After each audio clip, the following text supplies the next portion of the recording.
Yuk kita selami salah satu kisah transformasi ekonomi paling menarik di zaman kita sekarang ini. Pernah kebayang nggak gimana caranya satu negara mengubah total cara mereka mencari uang? Nah, ini pertanyaan besar yang lagi dijawab sama Indonesia. Dan semuanya terjadi saat ini juga, di depan mata kita. Ini bukan cuma soal pertumbuhan ekonomi biasa, tapi soal perubahan yang fundamental banget. Oke, jadi dalam beberapa menit ke depan kita bakal bedah bareng-bareng gimana ceritanya negara kepulauan raksasa ini bisa bertransformasi dari yang tadinya sangat bergantung pada pertanian, sekarang jadi salah satu kekuatan digital baru yang patut diperhitungkan. Oke, mari kita mulai dari dasarnya dulu. Apa sih sebenarnya yang dimaksud dengan pergeseran ekonomi struktural ini? Ini tuh bukan sekedar bangun pabrik lebih banyak atau buka toko baru di mana-mana. Coba bayangin pusat gravitasi ekonomi sebuah negara. Nah, pusatnya ini geser. Dari yang tadinya bertumpu banget sama sektor primer kayak pertanian, sekarang pindah ke industri dan jasa yang ngasih nilai tambah jauh lebih tinggi. Jadi, coba kita lihat perbandingannya. Di satu sisi, ada ekonomi lamanya ya, sektor primer, pertanian, perikanan, yang udah jadi tulang punggung Indonesia selama berabad-abad. Nah, di sisi lain, ada mesin pertumbuhan yang baru, manufaktur, perdagangan, dan yang paling heboh, teknologi dan jasa digital.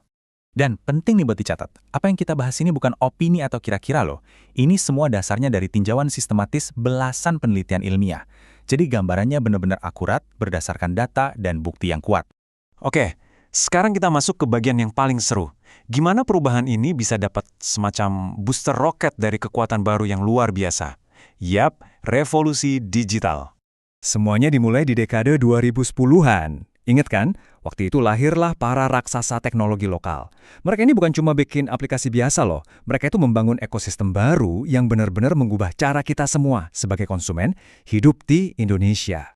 Dan ini dia bahan bakarnya. Angka ini luar biasa. Hampir 80% populasi Indonesia sekarang online. Konektivitas sebesar ini adalah fondasi dari semua perubahan digital yang kita lihat sekarang. Coba deh lihat seberapa cepat perubahannya. Ini gila banget. Bayangin, penetrasi internet itu lompat dari cuma sekitar 24% di tahun 2013, jadi hampir 80% sekarang. Itu lompatan kuantum beneran. Terus siapa sih yang jadi motor penggerak di balik angka-angka ini? Ya siapa lagi kalau bukan generasi muda. Milenial dan Gen Z ini mendominasi. Artinya, transformasi ini emang benar-benar dikemudikan sama mereka yang paling melek teknologi. Tapi, kalau tadi kita bilang pertumbuhannya cepat, nah, di tahun 2020, seolah-olah disuntik steroid. Ironisnya, sebuah krisis global malah jadi katalisator, jadi pemicu terbesar buat ekonomi digital Indonesia. Pandemi COVID-19 kan memaksa kita semua buat beradaptasi. Semua yang tadinya kita lakuin secara fisik, dari kerja, belanja, sampai sekolah, tiba-tiba harus pindah ke dunia digital. Udah bukan pilihan lagi, tapi jadi keharusan buat bertahan. Dan buktinya ada di data. Lihat aja lonjakan super drastis nilai transaksi e-commerce pas tahun 2020. Pandemi ini benar-benar mengukuhkan posisi platform digital. Dari yang tadinya cuma pilihan lain, sekarang jadi infrastruktur vital dalam hidup kita sehari-hari. Tapi, ya seperti koin yang punya dua sisi, perubahan secepat dan sebesar ini juga punya dua sisi cerita. Di satu sisi pertumbuhannya luar biasa, tapi di sisi lain ada tantangan-tantangan yang juga nggak kalah besar.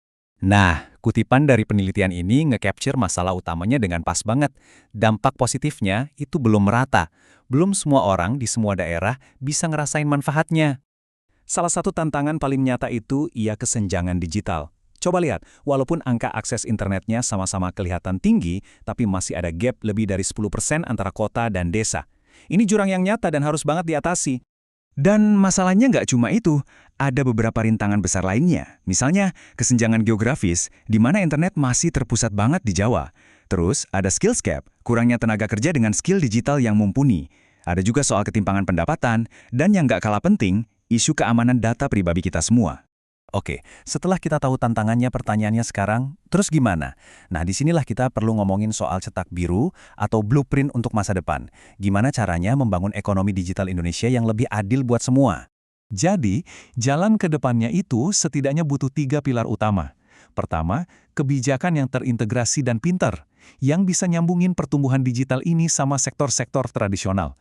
Kedua, perlu ada regulasi yang jelas, contohnya kayak UU Perlindungan Data Pribadi, buat membangun kepercayaan. Dan yang ketiga, yang paling krusial, investasi besar-besaran di infrastruktur dan literasi digital, terutama di luar kota-kota besar. Karena pada akhirnya, tujuan dari semua ini sangat personal, sangat manusiawi.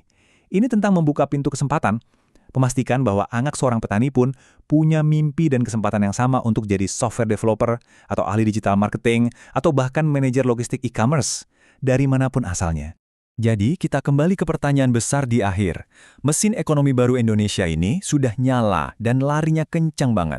Tantangan terbesarnya sekarang, dan mungkin yang paling penting dari semuanya, adalah bisakah kita memastikan semua orang ikut naik, nggak ada yang tertinggal di belakang?